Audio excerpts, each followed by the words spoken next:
research institutes staffed with trained food technologists who can help develop innovative solutions needed to meet the demands of today's marketplace. Imerys benchmarked several locations before choosing Athens. The choice of Athens means for us the ability to access to a talented pool of employees with strong expertise and language skills.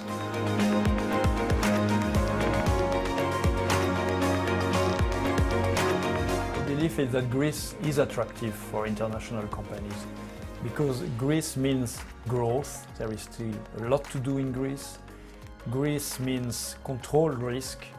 First, because the situation is much more healthy economically, and second, because there is the umbrella of the European community. We believe Greece is definitely a destination to be considered by any international group, and being part of the European Union makes the country more secure and safe.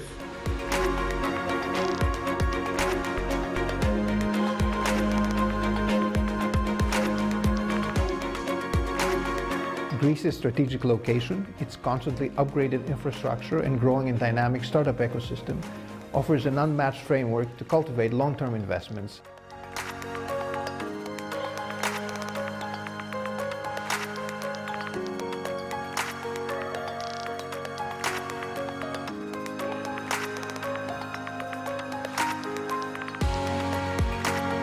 Greece is gifted for renewable energy. It has plenty of wind, plenty of sun and hydro capacity.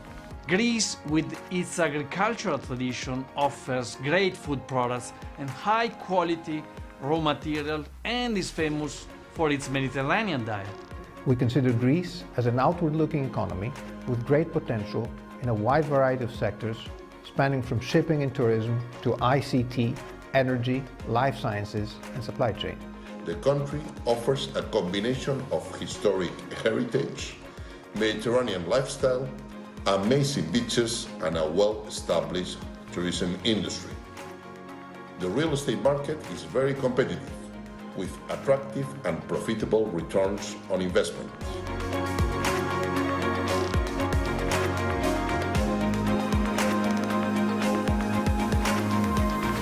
A great place to live and work.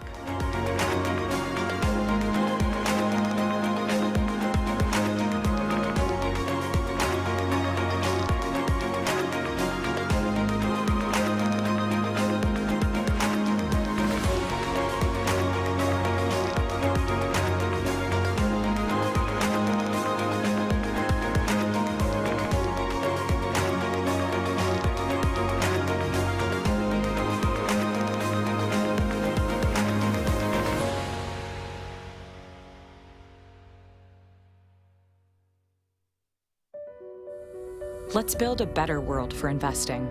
Let's create jobs, build bridges, ensure prosperity. As investment management professionals, let's measure up. CFA Institute.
The wealthiest, the most successful people are generally international. The world is becoming an ever volatile, ever-changing place, changing much faster than it did before.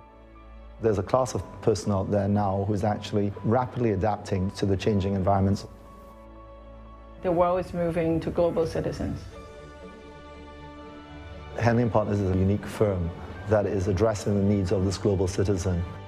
Like so many times in life, you don't get aware of the need until you really ended up in a situation, and then it's too late. Where it's quite useful to have just options. Ultimately, quality of life, education, mobility, security, and tax. In this international and global world that we're in, these are the tools you want. Truly the ultimate symbol of freedom. Yes, being free. It's the ability to live where you want, travel where you want, raise your kids where you want, and not subject your family to the fate of where you happen to be born. You actually get to choose. I find that Henley & Partners are a professional company, but they're also very approachable. Very open communication. It's like you know somebody for 30 years. Always starts with an initial meeting where we really establish whether we are the right people to deal with and whether the client is right for us. Well, from the point of view of the clients, and I've heard this from so many of their clients, the word family just comes up over and over again. It doesn't feel so much like going and talking to a professional services firm. It feels like a family. And what we found is when we turn to Henley & Partners is we get the answers right away, and it's straightforward, and the timelines are condensed dramatically, and that gives us very much a sense of comfort that we're in good hands and we're with people who know what they're doing. It's a fantastic kind of all-encompassing service that you get when you come to Henley & Partners. They know what they're doing. They're professional, efficient, courteous.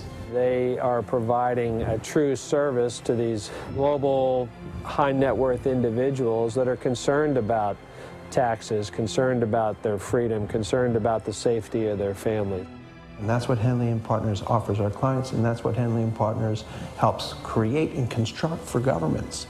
The fact that they have so much experience actually working with governments to set up these investor schemes means, A, that they understand them back to front, because they've designed many of them themselves. I mean, they're there working with the governments to create them.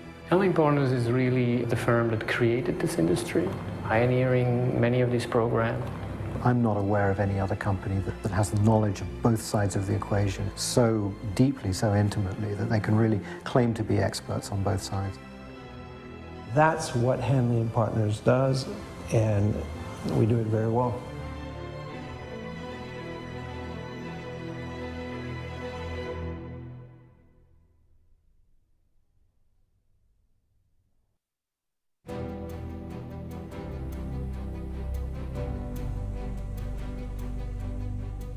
For us, location is kind of the key feature for any new business that we develop. And if you look at Cyprus, Cyprus is ideally and strategically located in the East Mediterranean. It really is at the center of where you want to be. When Melco Resorts decided to expand beyond our Asian roots, we spent the better part of 2 years going around the globe looking for expansion opportunities. Ultimately, we decided on Cyprus for 3 reasons. The first of which is that Cyprus represents a unique geography. Secondly, the stability of the local government here was something that was very strong and very positive for our investment outlook. But third and most importantly was in fact the pro-business stance that the government really takes. Investment decisions in any market have to rest on four main pillars: sound macroeconomic fundamentals, competent government, an efficient and equitable legal and judicial system, and a predictable fiscal environment. And Cyprus scores very highly on all four. We are seeing an increase in the registration of managed specialty funds, which shows that there is liquidity ready to be invested in advanced financial products. What we want is to be an active contributor to the development and growth of Cyprus. We will seize every opportunity that arises. If we look at what we have done so far, we have roughly invested about 300 million euros here in the facility that the interview is taking place. Looking forward, we are very keen to further invest in this infrastructure. Firstly, by looking forward to participate in the LNG markets that will be opening up here in Cyprus in the next few years. And we see that as a great future prospect for Cyprus and also for us and our infrastructure to further invest in this growing market. The one big surprise we had was just how strong the local market was and the availability of local talent. Cyprus definitely feels like a place where something is always happening. First of all, you have a great infrastructure here. Great hospitals, great schools, great roads, great airports to and from Europe and the rest of the world. Then, from a business perspective, you have a very reliable legal system that's fast, efficient, cost-effective, and that is supported by all of the excellent law firms that are here on the island, which are really market leaders in their respective fields. The Cypriots are incredibly proactive, incredibly dynamic, incredibly can-do people, and incredibly educated too. And everything that the Cypriot shipping maritime cluster needs is pretty much here. There is nothing better than to be running on the beach when the sun comes up. For me, it's fantastic. If you're asking me what do I enjoy most in Cyprus, I would have a simple answer. It's the people. The people, the people, and the people. But also the hospitality, the friendliness, the warmth, and the beauty of this country. This is an absolutely ideal place not only to work but also to live. So from that standpoint, I think if Cyprus isn't on your radar already, it deserves to be. And if it's something that you looked at and decided it wasn't worth digging a little bit deeper, I encourage you to take a second look. I have absolutely no hesitation whatsoever on a personal or professional level telling other would-be investors to hurry up and get over here to Cyprus.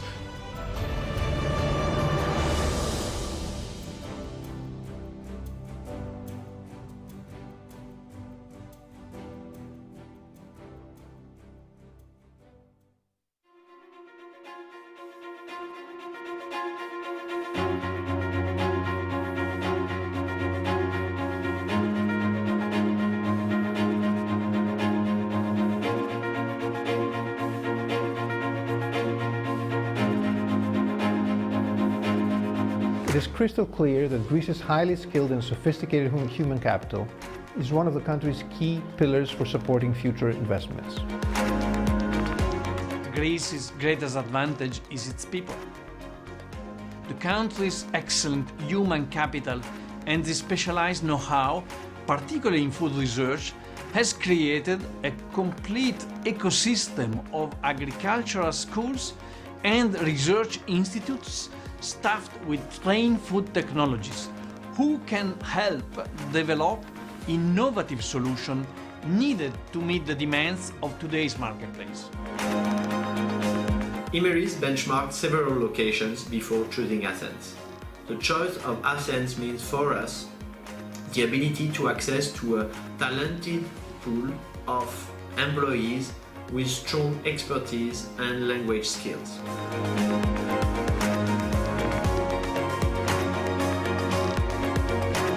The belief is that Greece is attractive for international companies because Greece means growth. There is still a lot to do in Greece.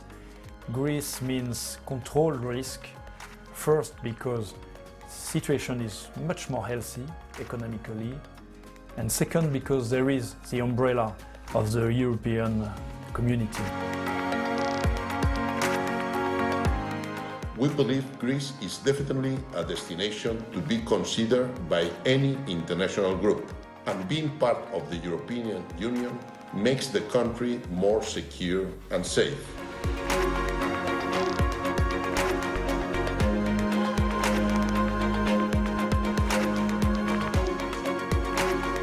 Greece's strategic location, its constantly upgraded infrastructure and growing and dynamic startup ecosystem offers an unmatched framework to cultivate long-term investments.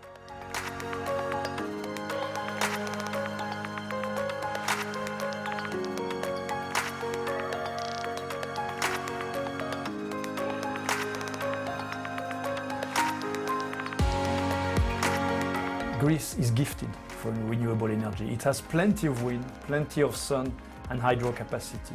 Greece, with its agricultural tradition, offers great food products and high-quality raw material, and is famous for its Mediterranean diet.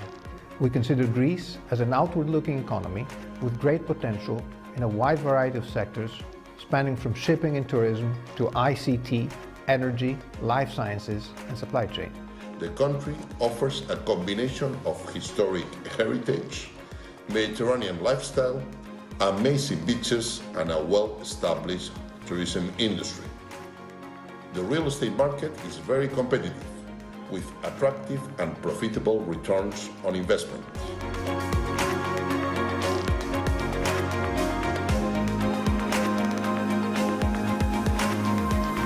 A great place to live and work.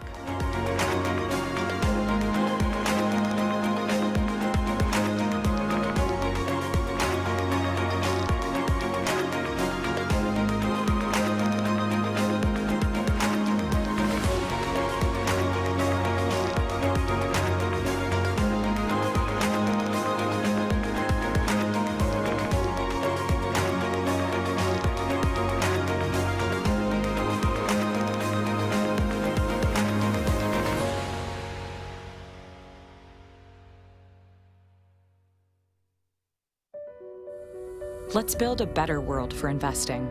Let's create jobs, build bridges, ensure prosperity. As investment management professionals, let's measure up. CFA Institute.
Hello, everyone. Good morning, good afternoon. Hello, everyone, and welcome to this important and very timely virtual event organised by The Economist in the 3+1 format with Cyprus, Greece, Israel, and the United States under the auspices of the Hellenic Republic Ministry of Development and Investment and the Cyprus Ministry of Energy, Commerce and Industry, supported also by the CFA Society of Greece. As all of you are aware, this is a very timely event because quite a lot's been happening in the region. And today, as I'm sure you're all aware, Secretary Mike Pompeo of the US is currently in Greece. Yesterday, he was in Thessaloniki with the Greek Minister of Foreign Affairs, Nikos Dendias, where he signed a very important agreement on cooperation, on investment and business with Greece. And today he's with the Prime Minister, Kyriakos Mitsotakis, in Crete, in Hania, and visiting Suda Bay. My name's Joan Hoey, and I'm the Regional Director for Europe at the Economist Intelligence Unit, and I'm your chairperson for today's event. I'd like to thank all our sponsors, without whom this event would not have been possible, and our partners in Greece, in Cyprus, in Israel, and indeed in the US. The event lasts for 4 hours, and we have 5 sessions. I'll aim to run a very tight ship, and I'll ask all the speakers to please stick to the timings, the agreed timings when speaking. Our online audience can submit questions via the chat box. Before the official opening address by Matthew Palmer, the Deputy Assistant Secretary of European and Eurasian Affairs for the US State Department, let me say just a few words to set the scene, in particular about how the COVID-19 pandemic is having an impact on the global economy and regional economy and politics and geopolitics, including in this very important region. So the global outlook is fairly bleak. The EIU forecasts that global output will contract by 5.2% this year. Pre-pandemic, we had forecast global growth of 2.3%. All regions of the world will experience a recession, and few countries will register growth, China being one of those countries where we forecast real GDP growth of 1.7%, which by Chinese standards is obviously very slow. Global growth will not recover to pre-pandemic levels before at least 2022. We think that Asian countries will be the first to recover, some as early as 2021. Major economies will generally recover in 2022 and emerging markets in 2024. We think that Europe and the Eurozone will be the worst affected region of the world in terms of real GDP growth in 2020. We forecast a contraction in the Eurozone of 8.6% year on year, and that compares, for example, with a contraction of 5.4% in North America, 2.4% in Asia, 5.9% in the Middle East and North Africa, 4.7% in Sub-Saharan Africa. Latin America also has a very steep contraction this year. We forecast negative growth of 8.2%. These forecasts assume that there'll be no further national lockdowns this year, but we do assume, of course, local lockdowns, city lockdowns, and continued restrictions on movement and social distancing measures remaining in place for some time to come. In Western Europe, real GDP will return to 2019 levels only in 2023, which is a slower trajectory than the US, and that reflects Europe's greater dependence on global export demand and a slower structural adjustment. What about Greece and Cyprus? Our forecast is that GDP will contract by more than 8% in both Greece and Cyprus this year, And that's going to wipe out all of the gains that have been made in Cyprus and Greece in recent years. And the main driver of that contraction in Cyprus and Greece will be the sharp fall in activity in the very important travel and tourism sector. We expect that access to these unprecedented EU funds, the EU Recovery Fund that has been agreed over the summer, will lift output and perhaps be a game changer for Greece and Cyprus. Just a few points about possible downside risks and a few maybe upside risks. There is a risk that the recovery will be derailed by a resurgence of the virus in the winter and a sharp rise in hospitalizations and deaths, resulting in the imposition of national lockdowns, which is not our baseline forecast, as I said, and that could lead to double-dip recessions in some countries.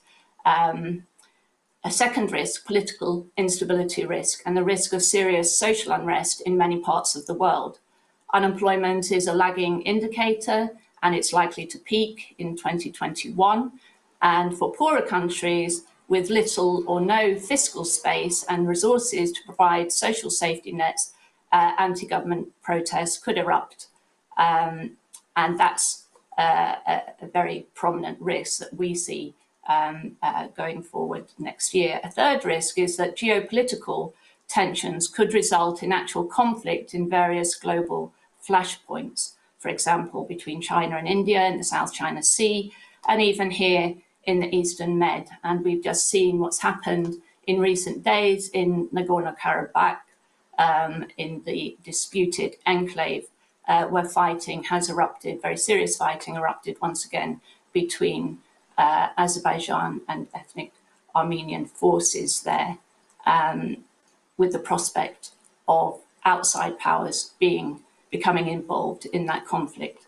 So those are three downside risks.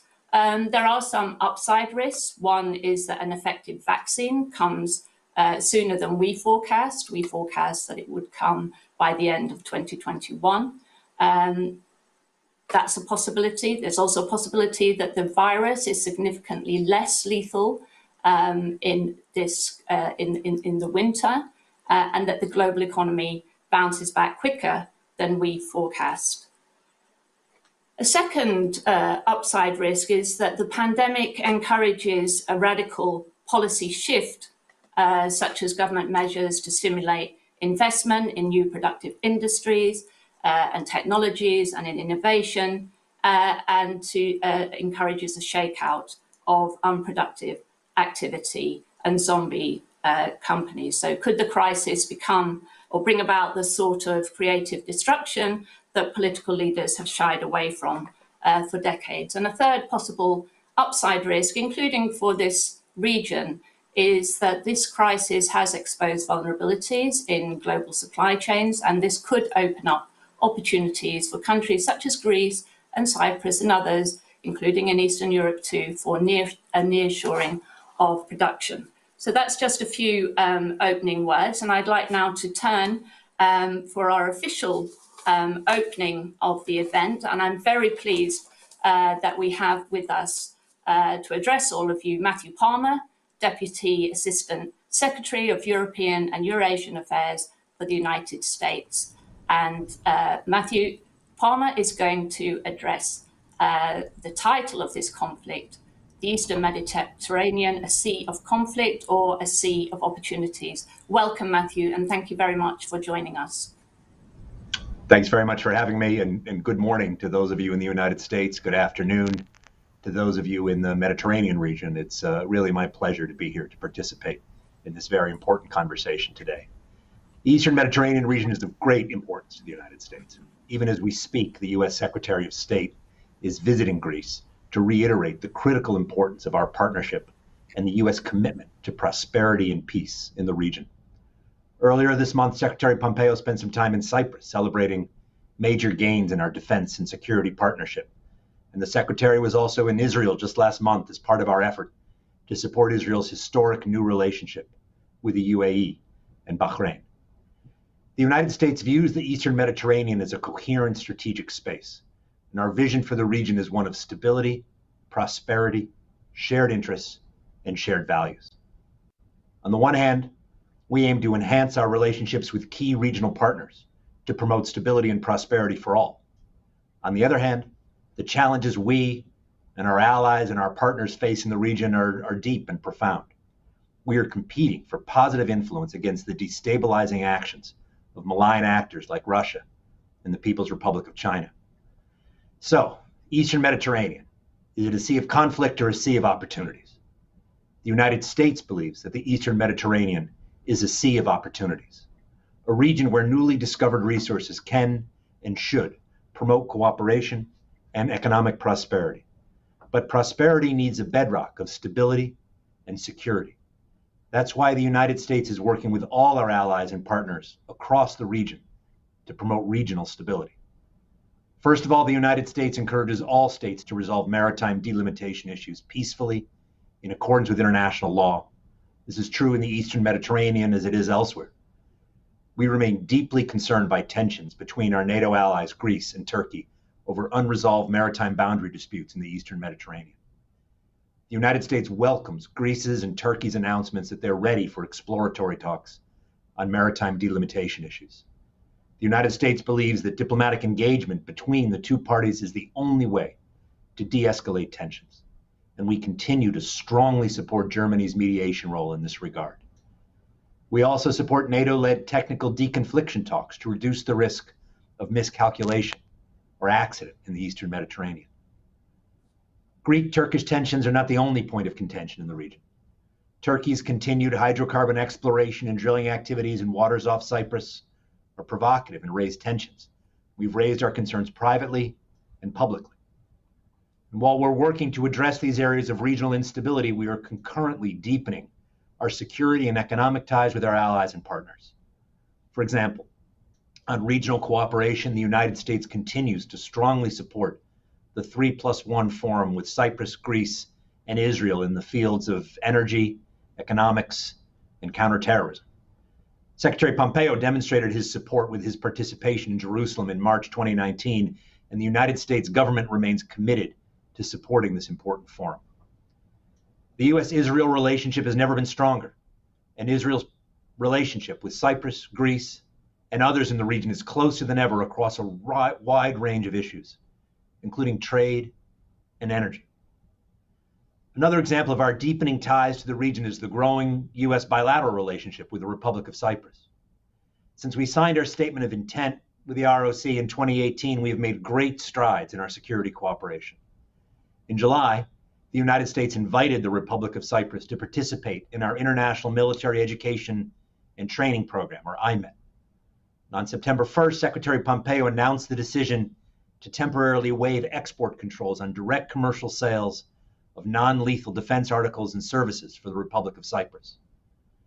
On September 12th, in Cyprus, Secretary Pompeo and Foreign Minister Christodoulidis signed a memorandum of understanding to create the Cyprus Center for Land, Open Seas, and Port Security, or Cyclops. And yes, a lot of work went into that acronym.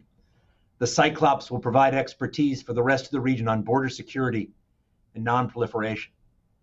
The ROC has also made significant reforms on anti-money laundering since its 2013 financial crisis, partly due to ongoing US and EU engagement. The February 2020 Moneyval assessment of the ROC's anti-money laundering regime was positive and noted no significant deficiencies. However, Russian port visits continues to be a problem. We know that all the Russian military vessels that stop in Cypriot ports are not conducting humanitarian missions in Syria, and we continue to raise our concerns with the Republic of Cyprus on these visits. On the People's Republic of China and 5G, we also continue to stress the risks of relying on communications infrastructure from untrusted vendors like Huawei and ZTE, which are subject to PRC government control and represent direct threats to privacy, data integrity, and critical infrastructure security. Meanwhile, in Greece, the United States is continuing our positive bilateral engagement. As President Trump and Secretary Pompeo have said, the relationship between the United States and Greece is at a generational high. The signing of an update to the US-Greece Mutual Defense Cooperation Agreement in 2019 allowed us to begin important work at military facilities in Larissa and Stefanovikia. The United States supports Greece's ongoing efforts to diversify energy routes and supplies throughout the region through projects like the Trans-Adriatic Pipeline, which will begin delivering gas from the Caspian Sea to Europe this year. The interconnector Greece-Bulgaria and the planned liquefied national gas terminal in Alexandroupolis will also support this effort. Last week's visit of U.S. Development Finance Corporation CEO Adam Bowler demonstrated U.S. commitment to helping Greece revitalize key energy infrastructure like the Elefsina shipyard and ports of Alexandroupolis and Kavala. We have also seen tremendous progress in our trade and investment relationships, with investments in Greece from innovative U.S. companies like Pfizer, Cisco, Microsoft, and Deloitte. Moving eastward, the United States wishes to see the strongest possible relations with Turkey, our long-standing strategic partner and valued NATO ally. Turkey is a key ally facing profound internal and external challenges. Ankara has contributed to a range of important NATO missions in Afghanistan, Kosovo, Iraq, and the Black and Mediterranean Seas, which have advanced regional security and counterterrorism initiatives. Turkey also generously hosts nearly 4 million refugees. It is in the best interest of all of us to keep Turkey anchored to the West. A strong Turkey integrated fully into the alliance is good for NATO, good for Turkey, good for the Eastern Mediterranean, and good for the United States. The United States also strongly supports the Turkish economy, as evidenced by the June 2019 joint announcement by President Trump and President Erdogan that our governments will seek to boost bilateral trade annually to $100 billion. At the same time, however, there are significant and growing concerns in the United States with regard to a number of Turkish policies. As I said, we have expressed deep concern about rising tensions in the Eastern Mediterranean and Turkey's drilling and exploratory activities in the waters off Cyprus. We have urged Turkey to cease its provocative maritime operations. We objected strenuously to Turkey's July 2019 procurement of Russia's S-400 air defense system. The S-400 is fundamentally incompatible with NATO systems, and especially with Turkey's founding membership in the F-35 program, and as a result, Turkey has been suspended from the F-35 partnership. We also object to Turkey's continued engagement at the highest levels with Hamas, a U.S.-designated foreign terrorist organization. This harms Turkey's standing in the international community. Moreover, the United States remains gravely concerned by democratic backsliding in Turkey, including indictments of leaders from civil society, media, political opposition, and business, along with their prolonged pretrial detentions. The rights to freedom of expression, peaceful assembly, and association are fundamental values for any democracy, and they're important to Turkey's vitality as a vibrant, knowledge-based economy. As in any relationship, we must work together to address and overcome these stress points and areas of fundamental disagreement. The strength of our partnerships across the Eastern Mediterranean are paramount, because while the United States is committed to promoting stability in the Eastern Mediterranean, Russia and China have taken on a destabilizing role. In Syria, Russia has for years enabled the criminal Assad regime's vicious campaign against the Syrian people. In its most recent report, the UN Commission of Inquiry on Syria again determined that the Assad regime continues to perpetrate crimes against humanity. At the United Nations, Russia and China have repeatedly used their veto power to choke off cross-border humanitarian assistance to Syria, threatening the well-being of millions of displaced and conflict-affected civilians. Russia also plays a malign role in Libya. Russia is fueling the conflict through the continued influx of military equipment, advanced fighter jets, and by its surrogate, the Wagner Group. The United States opposes all foreign military interference in Libya. Ultimately, Russia seeks a foothold in Libya that will likely threaten core US and NATO interests. Russia is doing everything it can to divide European partners and NATO allies over Libya. From bases in Libya, Russia could directly threaten Europe and US assets and personnel stationed across the continent. Russia would also be able to influence the flow of migrants through Libya to Europe, use Libya's hydrocarbons for regional leverage, and thwart counterterrorism efforts. As such, We simply cannot accept any arrangement that undermines the United Nations or allows Russian military and its surrogates to remain in Libya. And this is a message we consistently reiterate to our NATO allies and European and Arab partners. The only end to the conflict is a political solution, and the UN-facilitated intra-Libyan dialogue has made significant steps toward charting a credible path to national elections and reconciliation, barring any self-serving machinations by Russia or other spoilers that could undermine the political process. The PRC is also a destabilizing force in the Eastern Mediterranean. Beijing's state-owned and state-backed enterprises don't play by the rules the United States and the EU follow. They undermine fair trade and competition, and once they buy their way into a market, they turn that economic position into political leverage. The United States sees Huawei for what it is, an arm of the Chinese Communist Party's surveillance state. We are working with allies and partners in the Eastern Mediterranean to keep predatory PRC investment out of the region. In contrast to malign actors like Russia and the PRC intent on destabilizing the region and investing in transactional relationships, the United States remains strategically committed to promoting long-term regional security and prosperity. And in the long term, a prosperous Eastern Mediterranean is the only possible way through which regional security and cooperation can be protected and preserved. The United States will continue to work with all our allies and partners towards these goals. Thank you again for inviting me to join you today, and I look forward to having a conversation. Thank you very much indeed, and thank you for that very wide-ranging talk and introduction. You've certainly covered a lot of ground. I think we've got about 10 minutes for questions. I hope that you'll be able to stay on and answer some questions that have come in from our audience and some from myself. So I guess anybody who hasn't been following developments in the region very closely might think that the US has suddenly got intensified its involvement in the region just in recent months, perhaps in response to recent developments in the Eastern Med.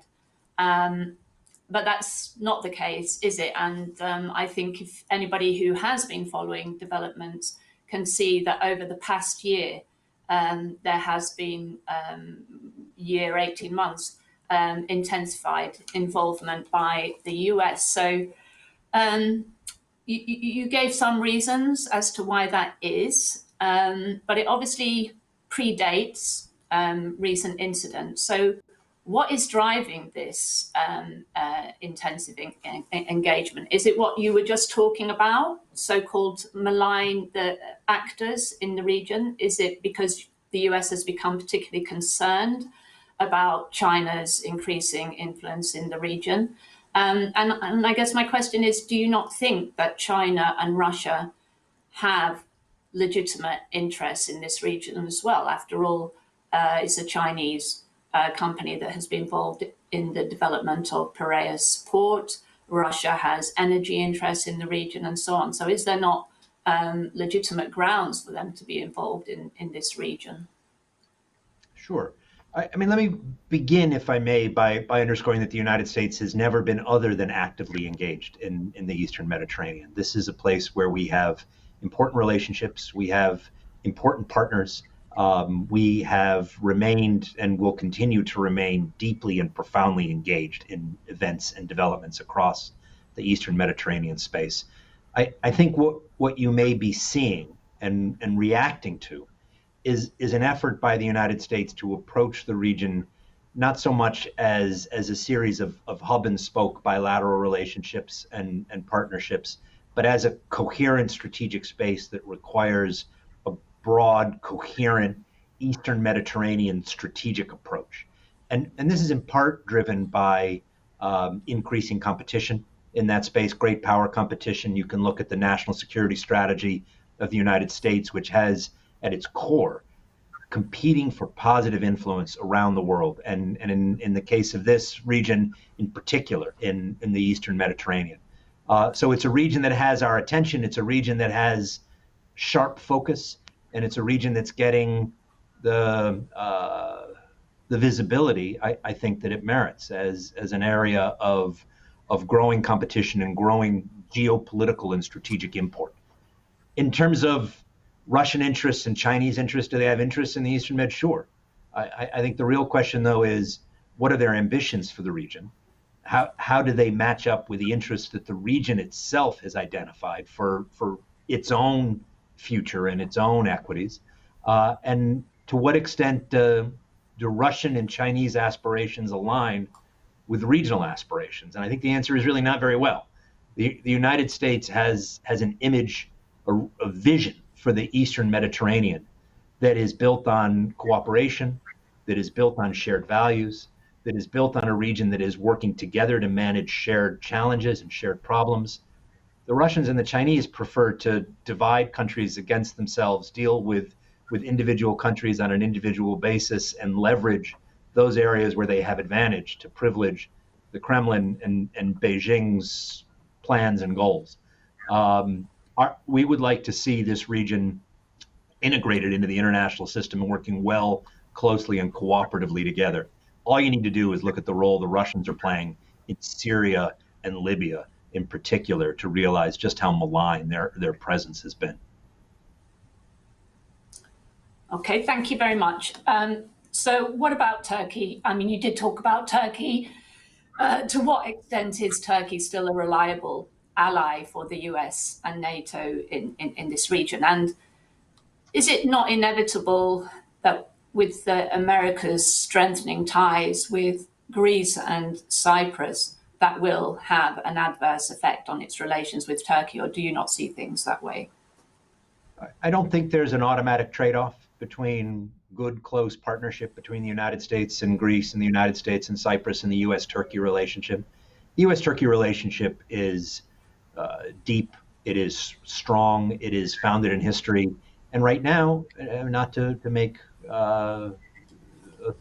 too small a deal out of this, it is deeply challenged. It is a relationship that has a number of very significant problem points that we're doing our best to work through. And I identified a number of these in my opening remarks. The S-400, the domestic situation, what's going on in terms of Turkey's maritime operations. Right now, I would add to that the Caucasus and what's going on in the Caucasus, and Libya and Syria and elsewhere in the region where we have had some profound differences with Ankara. We can work through these, and we are committed to working through them, and we are committed to coming out the backside of this with a relationship, an alliance partnership with Turkey that is strong and healthy, and a Turkey that is anchored in the strategic West. Okay, we've got just a couple of minutes left, so I just wanted to get in two quick questions and hear your thoughts on this. Energy diversification. Why is it so in Europe? Why is that so important for the US? Is it realistic to think that Europe can become less reliant on Russia? What about the Nord Stream 2 gas pipeline?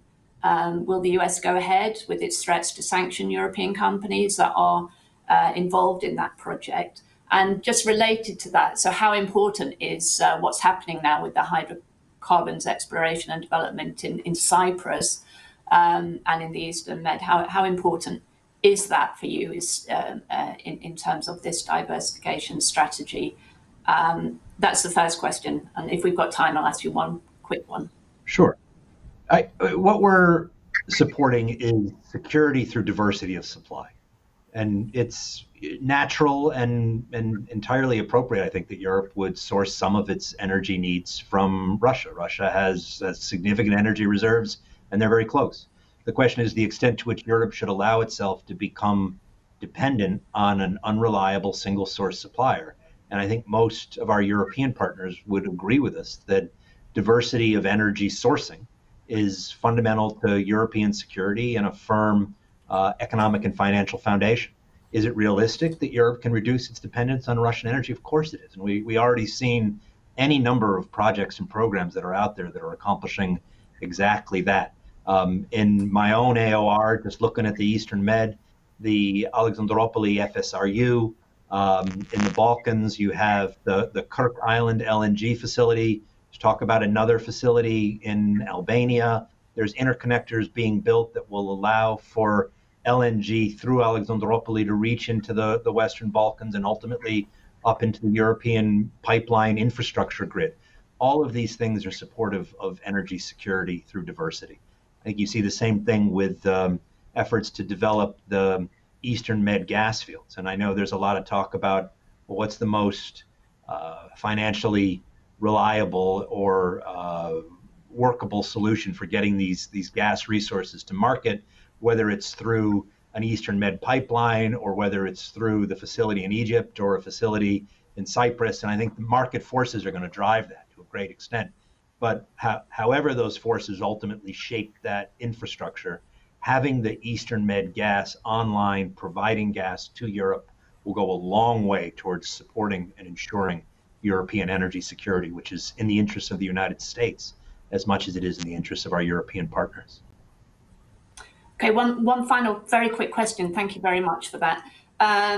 EU summit is happening later this week, and obviously some of these issues are going to be discussed there. You mentioned that you've been in very close contact with Germany and your allies in Europe. Is this an example of transatlantic cooperation, something which many people think has waned and even wilted in recent years? Absolutely. I mean, I think you can look at the collective approach to managing frictions in the Aegean and the Eastern Med as really an excellent example of transatlanticism. In the Balkan space, I think we've seen really tremendous cooperation and partnership in trying to resolve a number of outstanding issues. So yes, I do believe that in the Eastern Med strategic space, that the interests of the United States and the EU are almost 100% congruent. And we have good, positive conversations with our partners and our allies about how it is that we can work to position ourselves to promote this shared vision of peace, stability, prosperity, and multilateralism.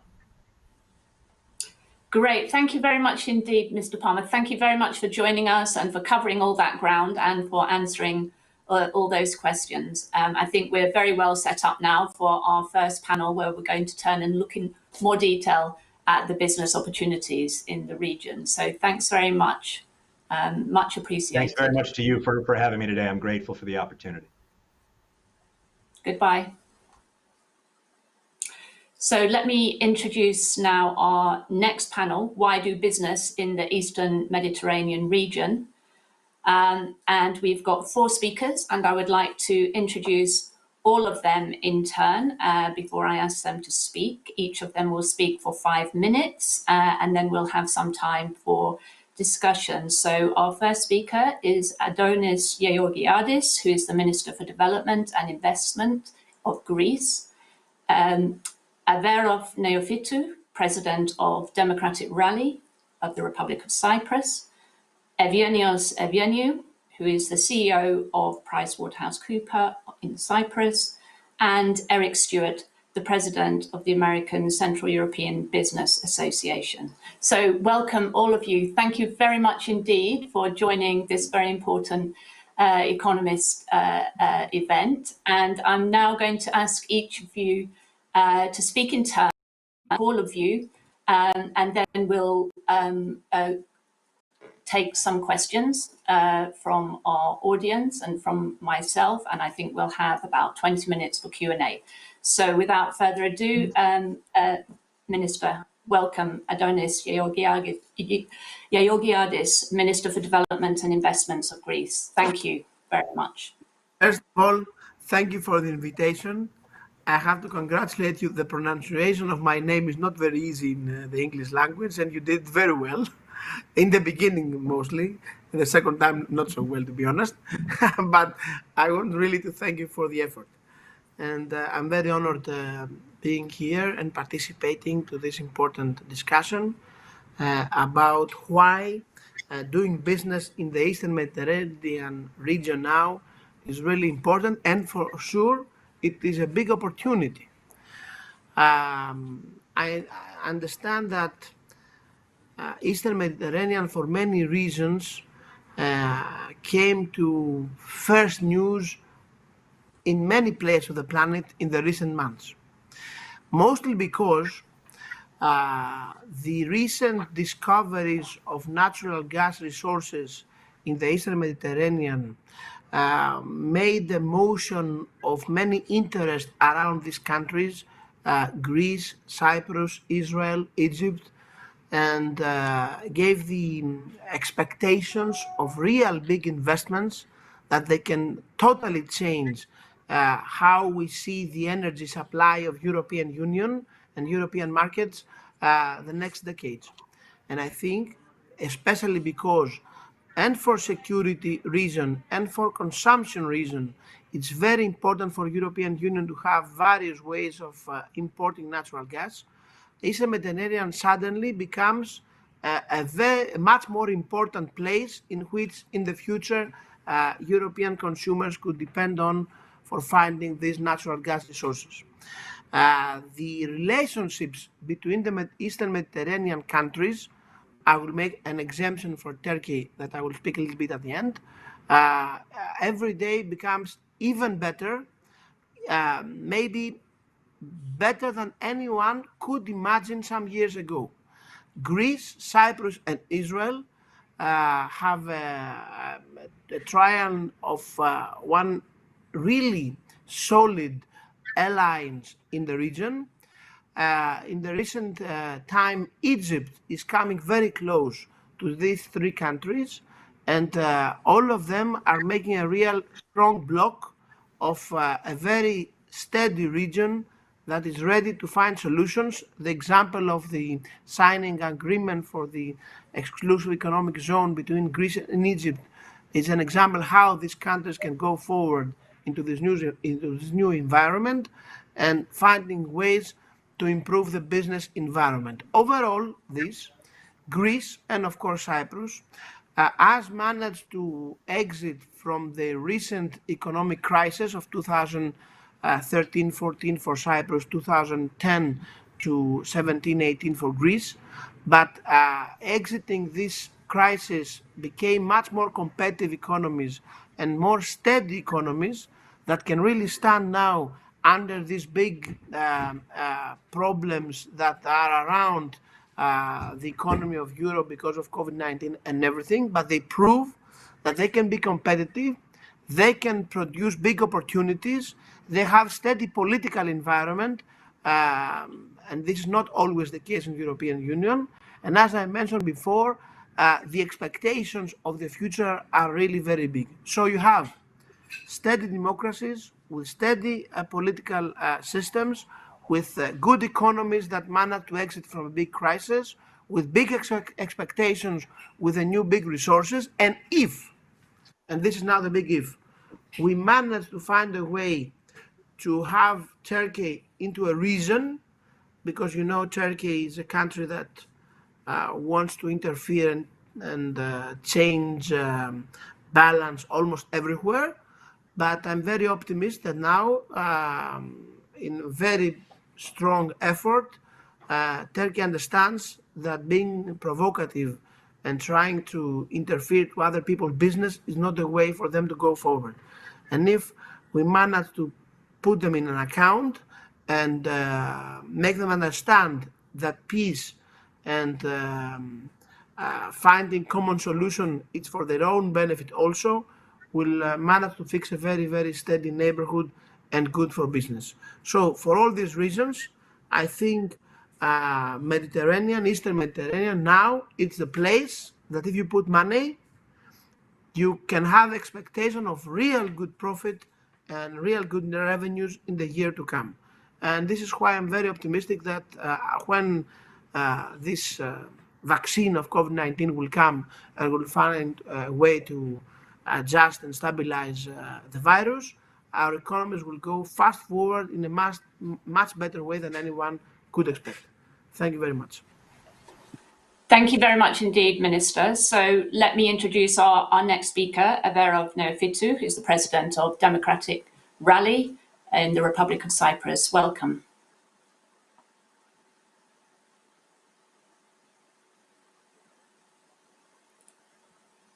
Do we have sound for our next speaker?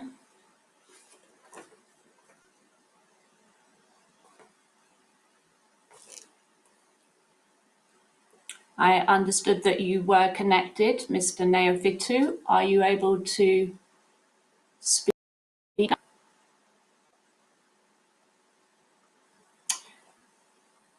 If not, maybe what we should do is just change the order.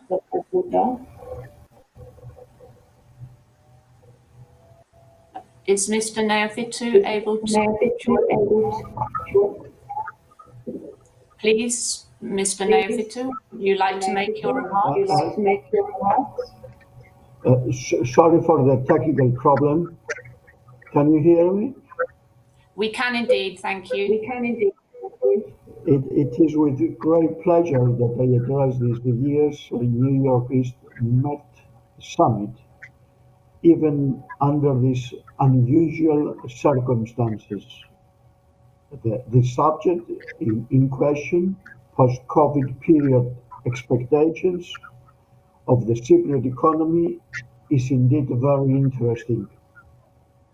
Let me say that in the years prior to the pandemic, the economy of Cyprus was experiencing strong growth and public finances were doing very well. Cyprus was one of the fastest growing economies in the Eurozone. Unemployment was decreasing and employment was expanding. These results allowed Cyprus to implement decisive policies to face the consequences caused by the pandemic from the very early on. At the same time, we have to remain realistic. The pandemic has caused a halt of business activity during the period of the lockdown and has adversely affected vital sectors of our economy, mainly tourism, since we are a tourist-based economy.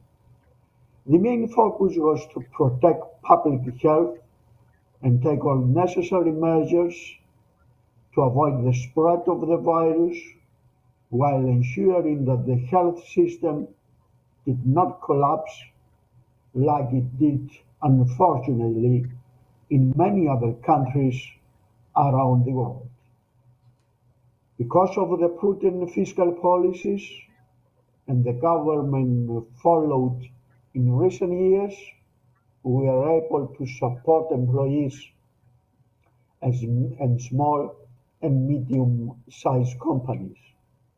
At the same time, the government acted early and managed to secure loans from international markets in order to achieve the necessary liquidity at a time that nobody was sure of how the pandemic would develop.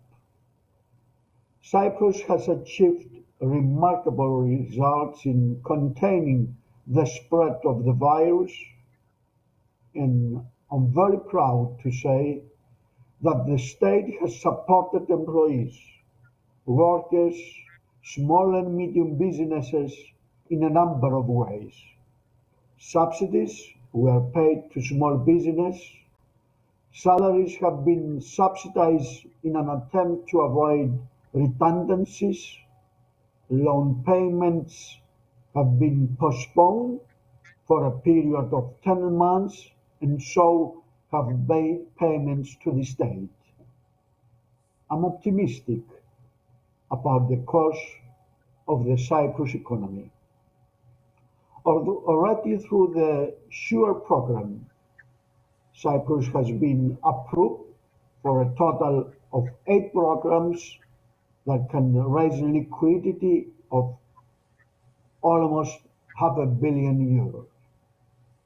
From the Pan-European Guarantee Fund and through the European Investment Bank, there will be an inflow of liquidity for the provision of low-interest loans to small to medium business of about 300 to 400 million euro and 200 million euro respectively, a total of about million euros.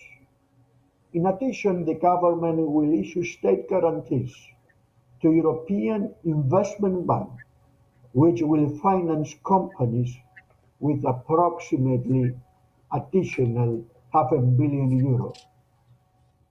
We are also committed to proceed with the reforms our country needs across the board.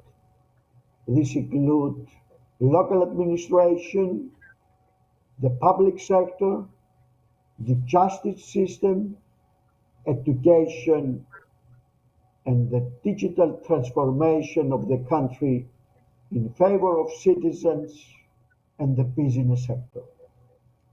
This will help cut red tape while reducing costs and will help to boost the competitiveness of our economy. Our strategic objective remains to continue the macroeconomic, fiscal, and financial stability, to strengthen the competitiveness of the economy and establish conditions of long-term sustainable prosperity. I'm very confident that when the epidemiological circumstances allow it, the Cyprus economy will once again continue its path to economic growth. I'm very confident that in 2021, the Cypriot economy will run with growth rate one of the highest in Eurozone and in European Union in whole. Thank you. Thank you very much indeed, Mr. Neofitou. Let me introduce our third panelist, Eugeniou, who's the CEO of PwC Cyprus. Welcome. Well, thank you very much for the invitation, and it's a pleasure to join this distinguished panel.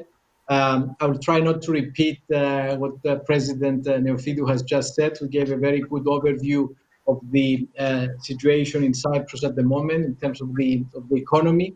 I would just add, in terms of the management of the pandemic in Cyprus, that has added another factor in terms of the advantages of actually living and working in Cyprus.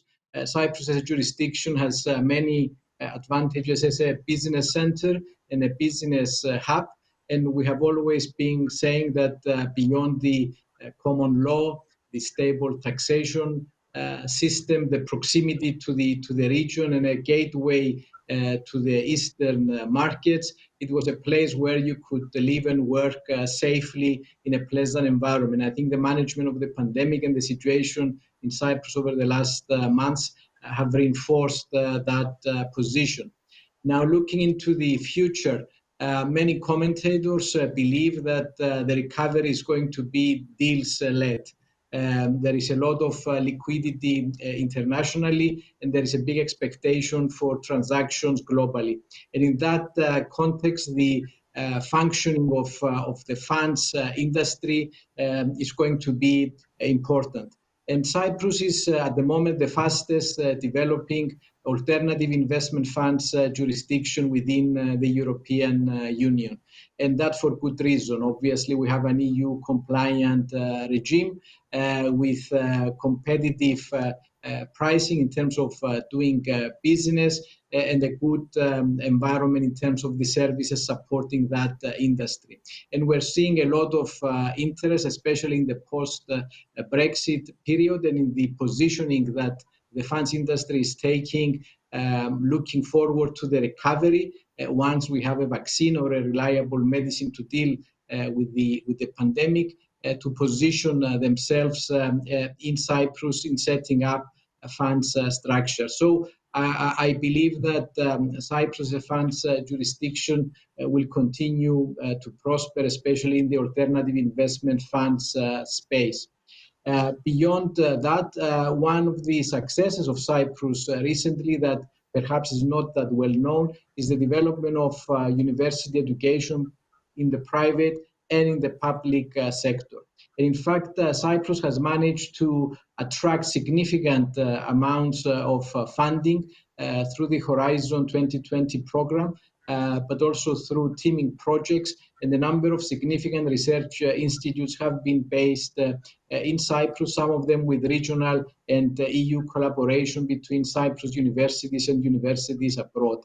Now that coupled with the excellent intellectual property regime that we have in Cyprus has generated a lot of interest for research centers and patents to be registered in Cyprus, alongside headquartering for the region.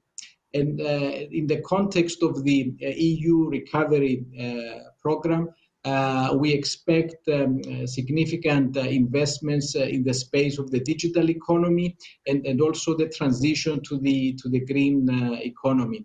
And in that regard, Cyprus, with its well-educated workforce, people who speak English, the proximity to the region, I think will have a significant role to play. And the reforms that were mentioned earlier that will drive, obviously, competitiveness in the economy, but will also help develop further the infrastructure in the digital economy and the green economy space, create a lot of prospects going forward. Those prospects, alongside the traditional sectors of the economy, make us feel optimistic that once again, and I say once again because we have the experience of the financial crisis when Cyprus, against maybe certain commentators' expectations, had a quick rebound, and since 2016 and up to the pandemic has been experiencing one of the fastest GDP growth in the European Union. That makes us confident again that Cyprus will rebound in 2021 and beyond, and we will experience good, sustainable growth, not only in the traditional sectors of the economy, but in the new, developing and emerging sectors like the funds industry, the digital economy, and the transformation and the transition to green energy. So I would encourage, investors and business people and people in the financial services industry to have a closer look at the prospects in Cyprus. Beyond that, I would say that the region of the East Med throughout history has been a trading hub and has been a transition from Europe to the East. And clearly, this is becoming even more important these days for reasons that have already been explained earlier. And we should see the geopolitical developments in the region more as an opportunity and more as a highlight of the importance of our region rather than threats. So with these remarks, I will stop, and obviously I look forward to the discussion. Thank you. Thank you very much indeed, Mr. Evianiou. So our final speaker, Eric Stewart, President of the American Central European Business Association. Welcome. Thanks for joining us.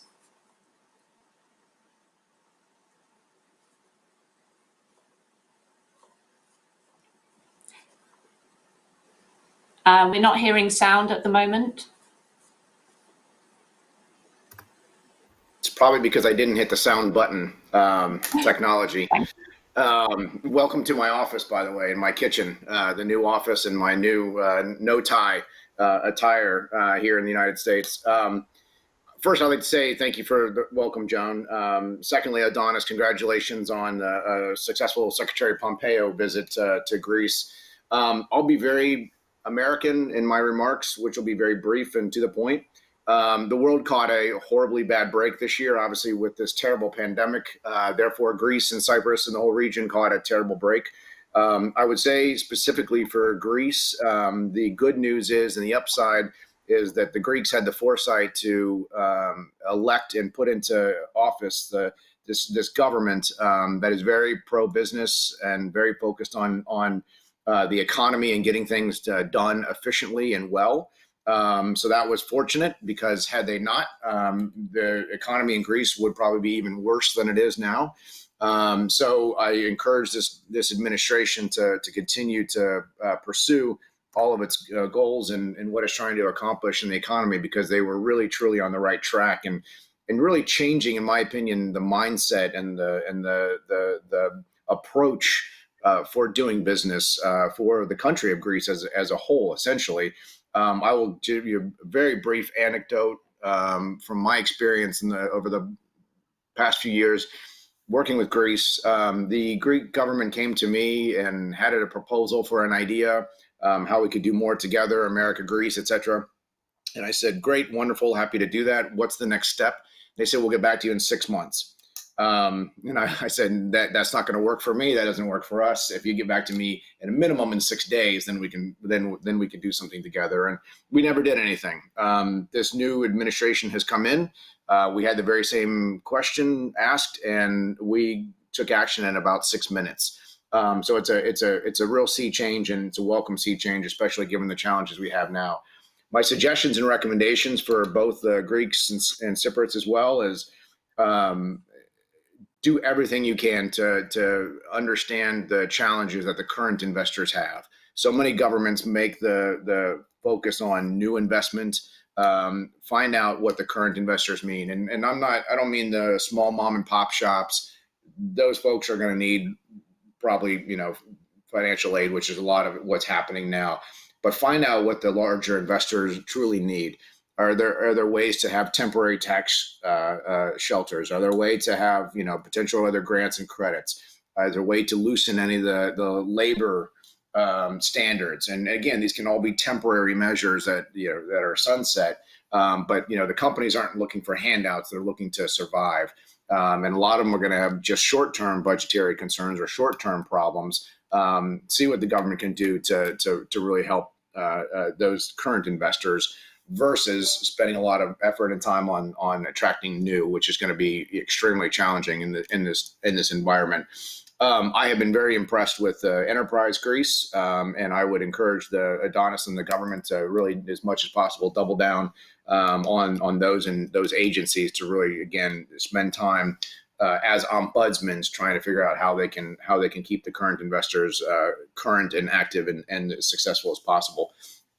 Big picture, I would encourage both countries to really think internally as much as possible, and externally within the EU to find ways to do something to get TTIP on track. That's the Transatlantic Trade Investment Partnership. We've been talking about a free trade agreement between the United States and Europe for more than 30 years, and it's never gotten done. We're in a terrible situation, which could really be helped if we had a free trade agreement between our two countries, essentially. And I know there's a lot of challenges and hurdles and regulations and geographical indicators and things that governments don't want to give up and countries don't want to give up. But now is that time. We'll have potentially have a new government in November. We'll have a government in November in the U.S. But either way, I would encourage the Europeans to be prepared to really become more serious to us at the table, and hopefully you'll have a partner on the U.S. side that would share that interest. Lastly, I would just say I'm very excited. American companies are excited about Greece, are excited about this new government, as I've said, and I intend to bring a business mission to Greece later this year. And I've already got more than a dozen very large U.S. companies all lined up and ready to come to Greece and hopefully continue to do more business between our two countries. So thank you very much for your time. I appreciate it. Thanks a lot for that. It's really good to get your perspective. So we've got actually about 20 minutes now for Q&A and for discussion. I think the minister is probably taking a call and has turned off his camera, but I know that he's still on the line, so I hope that he's able to follow I'm here, don't discussion. worry. I've seen everything. You're there. I'm Great. on alert, don't worry. Thank you. So I've just heard from 4 speakers who have been incredibly optimistic, actually, about the prospects for Cyprus and Greece and the region in the coming years. And I guess many people listening might think that's a bit counterintuitive, given what's happened so far this year with COVID-19, and given that Greece and Cyprus are both facing a big contraction in real GDP this year, and that's going to reverse a lot of the gains that have been made in recent years, very important ones for Cyprus and Greece. In addition to which, as Minister Georgiadis said, we have Turkey as a factor of instability in the region. So when you take those two things together, I'm just wondering whether we need to temper our optimism a little bit. So I just wanted to come back to you and if you can tell me why is there this real sense of optimism despite these two problems, one with the economic impact of COVID-19 and then on the geopolitical front, Turkey's actions in the region. Is it about the liquidity in the system? Is it about the funds that are becoming available?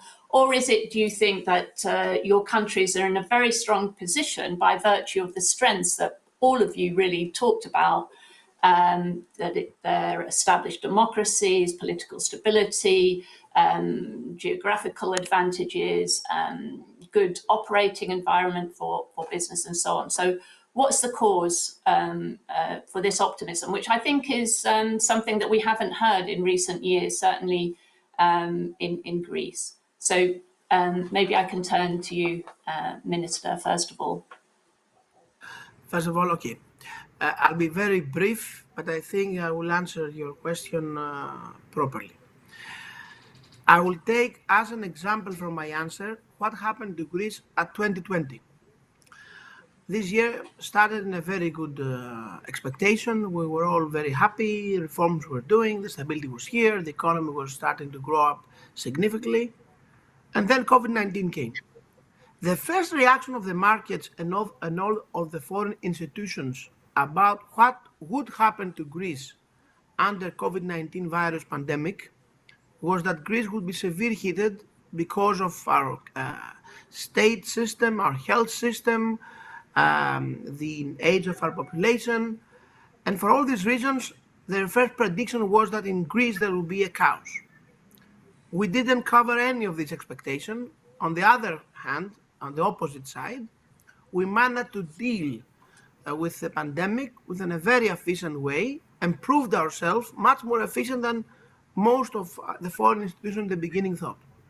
Then, when everybody started to recognize that Greece was handling the crisis of the pandemic in a very efficient way, they started to have very big agony and stress and very bad expectation about the performance of our economy. IMF had predicted that in the second quarter of 2020, Greek GDP would decline by 25%. And the first EU Commission predictions for Greece for 2020 was that Greece would have the worst performance of Eurozone. This happened early April. What happened in the real world?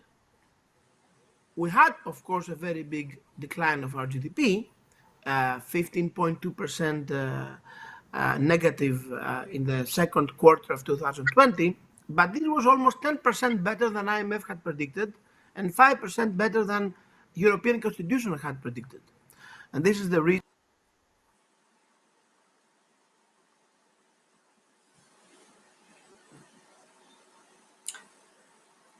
Oh, please bear with us. We just seem to have lost the connection with the Minister for a moment.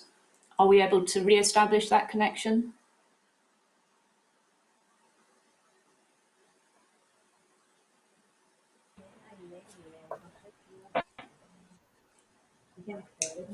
Minister, we lost you for a few moments.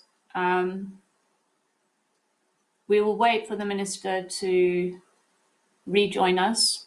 He seems to have lost the connection, and I'm sure he'll come back and carry on his remarks. But I'm posing the same question to all of you actually. So let's just take each of you in turn in the order that you spoke. So Mr. Neofitu, what's your response to that? Is this optimism warranted, and what's the basis for it? Despite the economic impact because of the pandemic, and despite the aggressiveness of Turkey that you mentioned, we're still optimistic. Firstly, concerning the management of the pandemic, we managed to handle it in a very, very successful way. This created confidence to the ordinary citizens and to the society as well. Concerning the aggressiveness of Turkey, despite this factor, we expect that after the Turkish Cypriot community elections in October 11th, the Secretary General will call the parties for a conference for the Cyprus issue. So we believe that with the initiative of the Secretary General of the United Nations, things will be de-escalating in the region.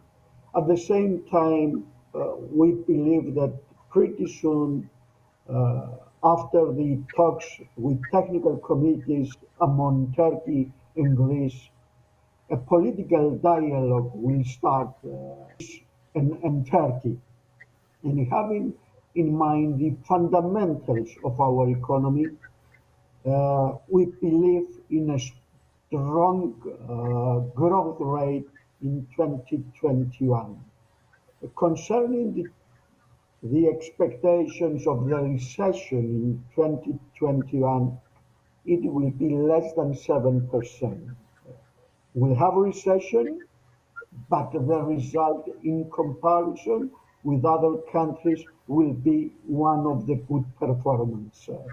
We believe in the Cypriot economy, in the value sector, and again, we are optimistic for the good result in 2021. Okay, thanks very much. So you're expecting a very strong rebound in 2021 in Cyprus. So we've been rejoined by Minister Georgiadis. So I'm going to ask you to carry on and maybe just pitch in another question. Obviously, Cyprus and Greece are very much dependent on travel and tourism, which is a sector which not many analysts think is going to be fully restored even next year. So given that dependence, how do you think Greece and Cyprus can adapt in this post-COVID situation? I have the floor. I have the floor. I will answer. Sorry, Minister. Yeah, I'm still finding it quite hard to hear you actually with the sound connection. Now it's better. Yeah, that's much better. Thank you. Yes. Okay. Yes, it is a reality that our economy is depending a lot on tourist industry. This year was a very bad year, even though we had better performance than many other countries that are competitive to us. We still were very, very low. We had some good news. TUI announced that they will continue to bring tourists until November to Greece this year, which was not always the case. We managed to open our borders with a safe way. But of course, if the vaccine will not come at late 2020 or early 2021, then for sure 2021 market will be severe damage. This is something that we have to take into account. But from the other hand, if you see all the fundamentals of our economy, our exports didn't influenced at all by the pandemic. Our imports were much less. The liquidity in the market is still strong, and the banking system is now more steady than it was before. So we think that if the vaccine comes, we'll have a big rebound 2021. But this is something that will influence everybody. It will not influence just Greece or Cyprus. If the vaccine doesn't come, then for sure European institutions will have to find extra funding for the next year because all European economies will have problem. If the vaccine comes, and a very fast rebound will come to our economies, and I think both Greece and Cyprus, I will talk all for Cyprus because I love Cyprus. I cannot hide myself from that. It's difficult for me to differ from Greece. To be honest, I like Mr. Neophytou very much. He's one of my very good friends in Cyprus. So I'm sure that both our countries will have a very good rebound if the vaccine comes. I have no doubt about it because our reputation during the pandemic is better than it was before. And for Greece and for Cyprus, it's the same issue. Cyprus dealt with the pandemic extremely well all this year. So since many thought in the beginning that our countries were not so efficient enough, a comparison to other European countries, and now we proved ourselves that we can deal with difficult problems, I think this better reputation will help our economy to recover faster in the future. I will give you a last example. Many funds now have put into their account how some countries dealt with the pandemic in order to see if this country is a country that they could invest.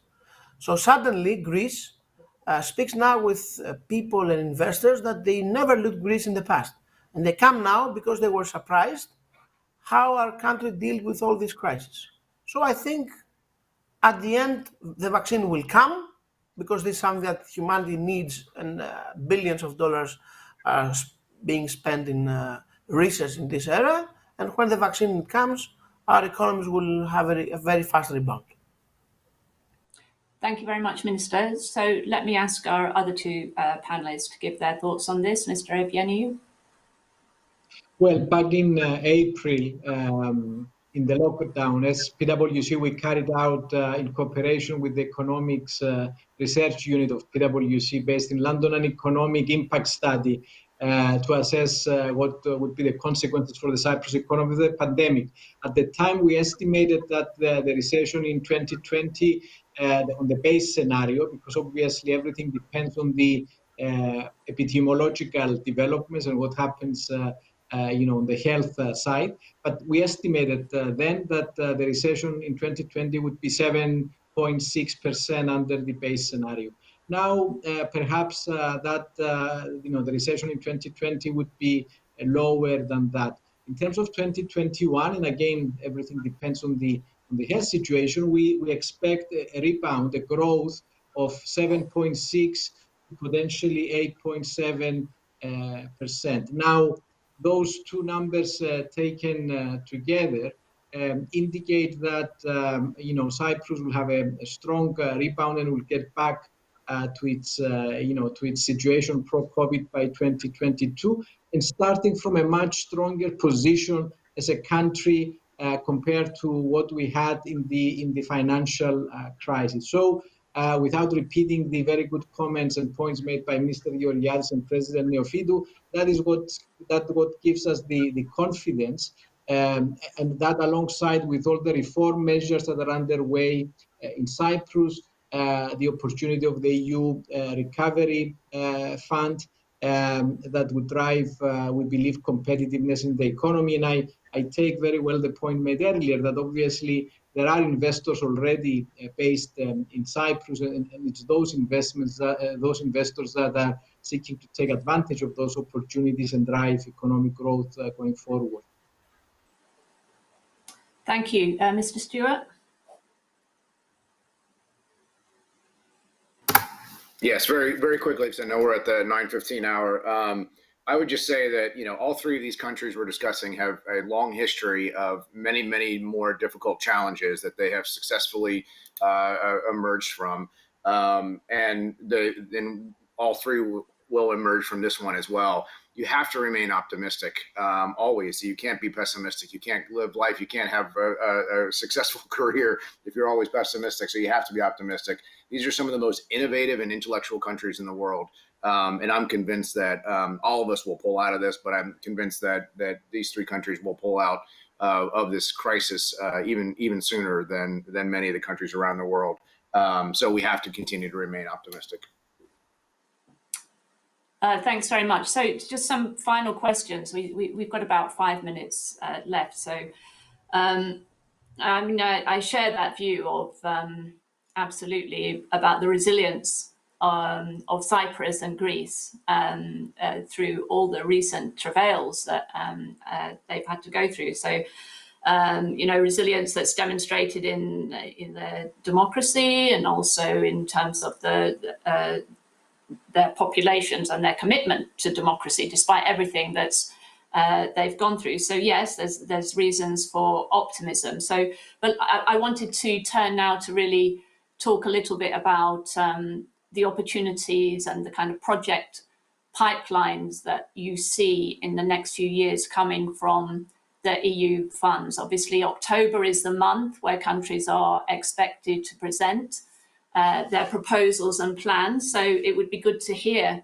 from the Minister and from our other panelists about what's in prospect for Greece. And are you confident about the absorption capacity of Greece and Cyprus, your ability to actually absorb these unprecedented funds that in theory will be available to you in coming years? Because as we know, that's been a problem in the past, and the sums that we're talking about are huge.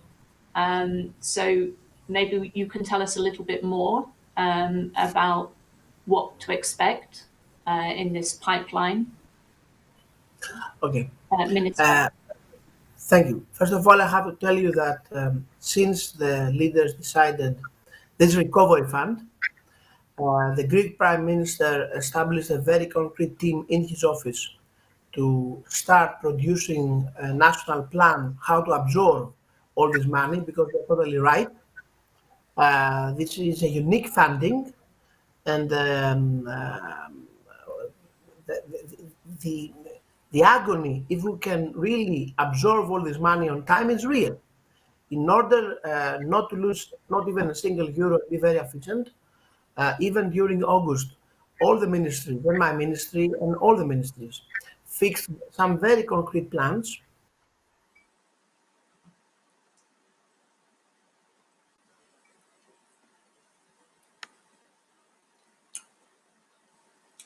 Well, we've just lost the connection with the Minister again. I'm sure we'll restore that. So, Mr. Neofitu, maybe I can turn to you again to step in. We are very confident that we will absorb the funds from the recovery fund. We have a past record here, John, in Cyprus of absorption of the funds and from horizontal programs in Europe. So we are pretty sure that we'll get the money for the project, that we'll use it for the green economy, and also to make the necessary reforms that will be good for the ordinary people, and also to increase the competitiveness of our economy.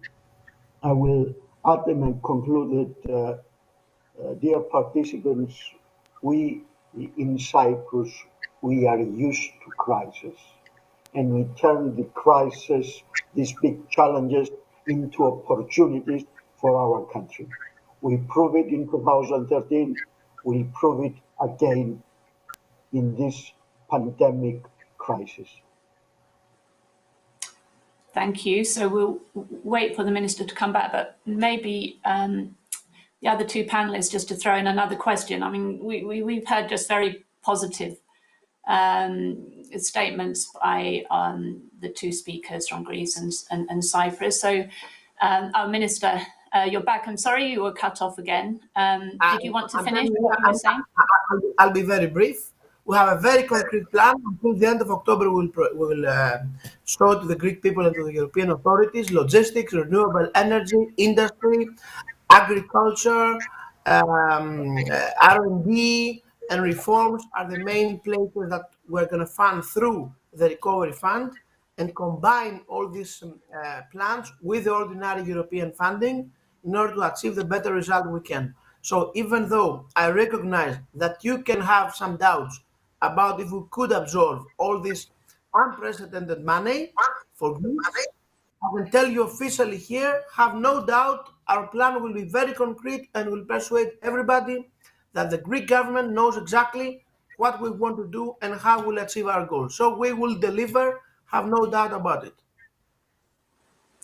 Thank you very much, Minister. So, Mr. Evianiou and Mr. Stewart, maybe just to finish off, rather than talking about the funds and the opportunities there, maybe you could tell us what you would prioritize in terms of the operating and business environment in Cyprus and in Greece, because obviously there are defects, there are deficiencies, not everything is perfect. So just from your perspective, what do you think should be the priorities of the government in terms of improving aspects of the operating environment to attract investors and to keep existing investors happy?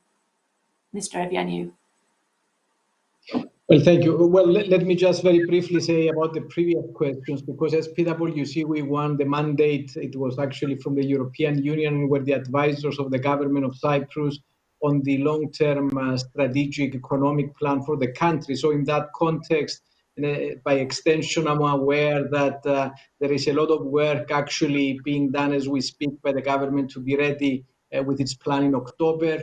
And as President Neofidou said, there is a very ambitious reform agenda that will drive competitiveness and productivity in the economy and will create opportunities for investment. Now, beyond that, I mean, clearly there are a lot of things that we can improve, and there is the willingness to improve. And I would say primarily for investors want to have predictability.